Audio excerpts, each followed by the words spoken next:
د پېښور په اسلامي پوهنتون کې استادان د ښځینه زده کوونکو څخه څه مطالبه کوي. نن درته د پېښور اسلامي پوهنتون په اړه مفید معلومات لرم.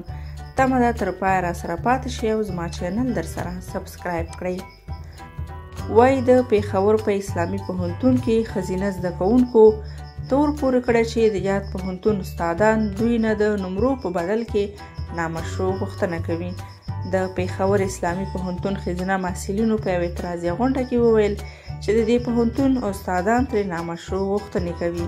د دې پوهنتون ښځینه زده کوونکو د پوهنتون مخې ته د اعتراض په توګه لاریون وکړ او تور یې پورې کړ چې د تحقیقي مقالو او د پارچو د کتلو پر مهال د پوهنتون استادان له دوی نه نامشروع غوښتنې لري.